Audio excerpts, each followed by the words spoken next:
Schelling est un des philosophes qui m'a marqué depuis que j'ai découvert à ma façon la philosophie, par les études mais aussi par moi-même, surtout par moi-même. Et je suis tombée sur un petit livre qui s'appelle « Le vocabulaire de Schelling » de Pascal David, et je vais vous lire la première notion, le premier concept absolu, le mot absolu, absoluté.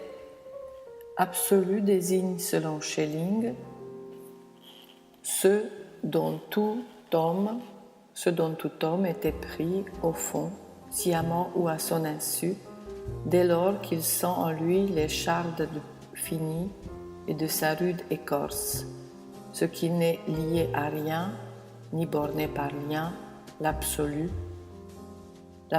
pleinement soi-même et par soi-même, le souverainement détaché.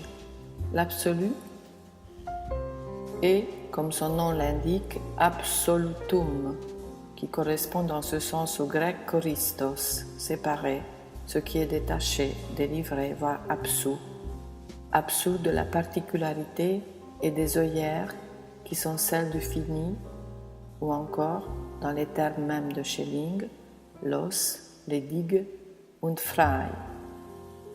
En français, dégagé, affranchi et libre de tout ce qui peut être pensé en dehors de lui.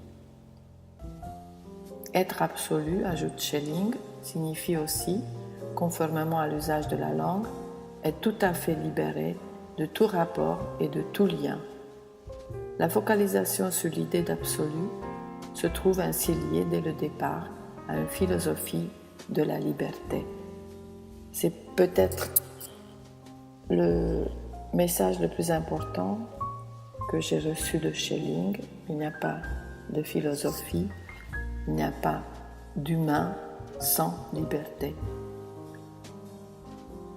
L'absolu ne peut jamais, par définition, devenir objet de mon savoir, car il est surtout et avant tout et toujours sujet.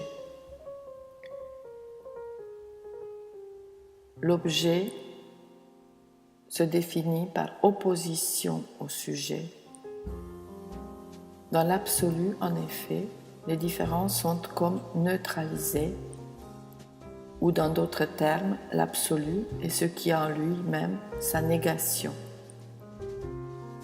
Cette autre idée magnifique, l'absolu est en lui-même, contient en lui-même sa propre négation.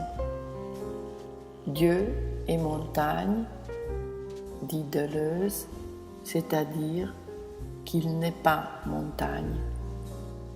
Dieu est éminemment montagne, dit Deleuze. En revenant au Schelling, au vocabulaire de Schelling, on doit ici citer la fameuse nuit de l'identité dont parle Hegel dans sa préface au système de la science, en disant « tous les chats sont gris ». Schelling parle aussi de cette nuit de l'identité dans une de ses textes de 1802. Il établit que l'essence de l'absolu n'est pas une nuit où toutes les différences s'estomperaient, mais au contraire, c'est une forme de mise en relief de l'essence positive de l'unité, c'est-à-dire c'est cette nuit de l'identité. 801, il écrit « Il n'est de philosophie que du point de vue de l'absolu. L'absolu peut encore s'appeler moi absolu, liberté absolue, voire Dieu. Mais l'énigme n'est pas la présence de l'absolu, qui est d'une simplicité absolue, mais la présence de la réalité finie. L'énigme, c'est notre réalité finie.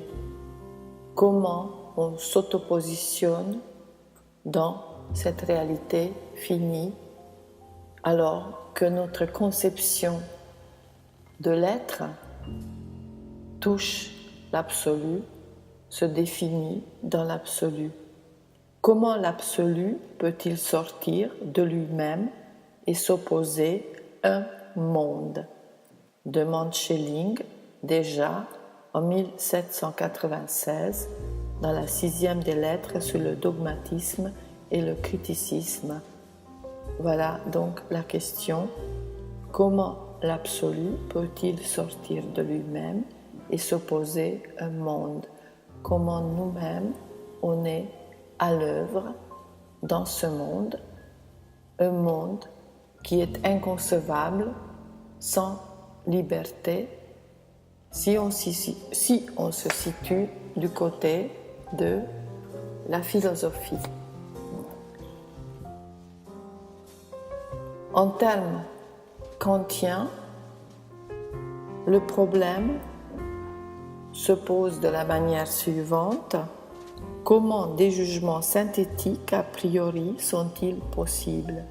Comment des individus doués de raison, comment des individus cultivés, voire parfois élus à la tête de tout un peuple ou d'une nation, peuvent-ils concevoir un jugement synthétique a priori qui dirait par exemple que les étrangers sont un danger pour la France?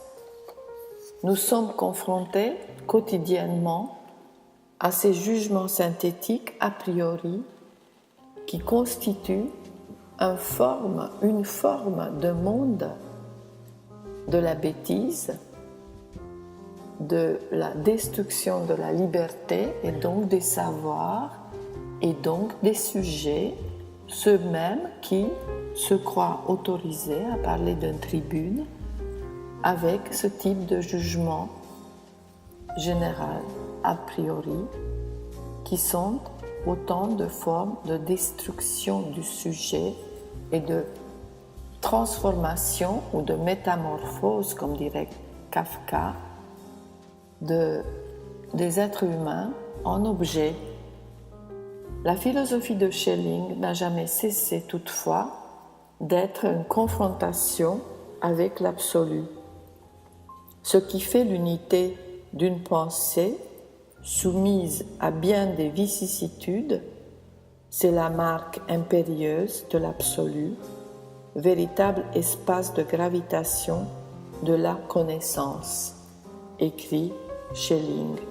La philosophie est une invitation à se risquer sur le libre océan de l'absolu et par là à une liberté océanique par opposition à l'espace insulaire dans lequel Kant l'avait circonscrit. Lutter contre cette tendance de repli sur soi, contre la peur qui nous rend tous insulaires ou dissimulés comme les taupes de Kafka, est une invitation très forte, un travail de tous les jours que Schelling a accompli dans ses écrits, dans beaucoup de lettres par exemple. Il nous invite à affronter le vertige d'une liberté qui ne connaît plus de rivage, une liberté qui exige qu'on mette en question tous les jours les jugements généralisés, les a priori qui constituent notre pain quotidien, notre idéologie dominante, et rajouter à cela l'impératif catégorique de Kant, la conscience de soi et le sublime dans un quotidien qui a besoin d'être âpre, d'être habité, un présent vigoureux, comme dit Schelling, sans lequel il n'y a pas d'avenir, il n'y a même pas de langue. Cette lecture a eu lieu le 4 avril 2012 à Paris, à 7h du matin, avec mes commentaires, au gré de mon premier café, comme j'aime quand j'ai un peu de temps.